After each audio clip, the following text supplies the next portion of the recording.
حضور علیہ الصلوۃ والسلام کی خدمت میں ایک شخص آیا تھا، تو آپ صلی اللہ علیہ وآلہ وسلم نے اس کی مہمانی کرنا چاہی، کیونکہ آپ بڑے مہمان نواز، بڑے سخی، ان سے بڑھ کر تو کوئی مہمان نواز اور سخی نہیں ہوا۔ تو گھر سے معلوم کروایا، گھر سے جواب آیا کہ گھر میں کچھ بھی نہیں، بلکہ اتنے دن ہو گئے ہیں کہ گھر کا چولہا بھی گرم نہیں ہوا ہے۔ تو آپ صلی اللہ علیہ وآلہ وسلم نے صحابہ کی طرف دیکھا، اس مہمان کی طرف فرمایا کہ یہ ہمارا مہمان ہے، آج اس کی کوئی میزبانی کرے گا ہماری طرف سے، کیوں گھر سے صورتحال سامنے آ گئی کہ کوئی چیز کھانے کے لیے نہیں ہے۔ تو ایک صحابی کھڑا ہوا، اس نے عرض کیا یا رسول اللہ صلی اللہ علیہ وسلم یہ سعادت مجھے عطا فرما دے۔ اس کو لے کر گئے اپنے گھر کی صورتحال یہ تھی کہ اتنا سا کھانا تھا کہ جس کے ذریعے وہ اپنے بچوں کا پیٹ بھر سکتے تھے، ان کے چھوٹے بچے بھی تھے۔ تو ان کی بیوی کہنے لگی کہ یہ تو یہاں ہمارے پاس تو اتنا قلیل مقدار میں کھانا ہے کہ ہمارے بچے بھی نہیں پیٹ بھر سکتے، اوپر سے آپ مہمان لے کر آئے۔ اس کو بتایا کہ یہ کوئی عام مہمان نہیں ہے، یہ حضور علیہ الصلوۃ والسلام کا اپنا مہمان ہے، انہوں نے مجھے عطا کیا۔ تو پھر یہ قصہ مختصر، وہ کہتے ہیں کہ وہ بچوں کو کسی بھی طریقے سے چھوٹی موٹی چیزیں دے کر ان کو سلا دیا۔ بچے تو سو جاتے ہیں جب ان کو سلانے کی کوشش کی جائے۔ پھر انہوں نے کھانا بنایا، جو بھی تھا جتنا بھی تھا، اور کھانا رکھا، اور مہمان نے کہا کہ میں تب تک نہیں کھاؤں گا جب تک آپ بھی شامل نہ ہو جائے، اور وہ اصرار کر رہے تھے کہ آپ کھائیں۔ وہ کہہ رہے تھے کہ آپ بیٹھیں گے تب میں کھانا کھاؤں گا۔ تو ان دونوں میاں بیوی نے، ان صحابہ اور صحابیہ نے مشورہ کیا کہ کوئی حکمت عملی اختیار کی جائے، کیونکہ کھانا اتنا تھوڑا ہے کہ ایک ہی آدمی بمشکل پیٹ بھر سکتا ہے، کہاں ہم تین۔ وہ تینوں بیٹھ گئے، اور کسی حکمت عملی سے ان دونوں میاں بیوی میں سے کسی ایک نے وہ جو چراغ تھا اس نے کوئی ہاتھ مارا یا کوئی ایسی حرکت کی جان بوجھ کر کہ وہ چراغ بجھ گیا، اندھیرا ہو گیا۔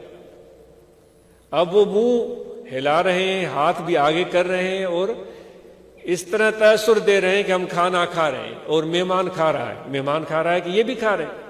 انہوں نے ایک نوالا بھی نہیں لیا، اور مہمان نے پیٹ بھر کے کھانا کھایا اور وہ سو گیا، اور مہمان کو پتہ بھی نہیں چلا، اس نے سمجھا انہوں نے بھی کھانا کھایا، اور وہ بھی دونوں سو گئے۔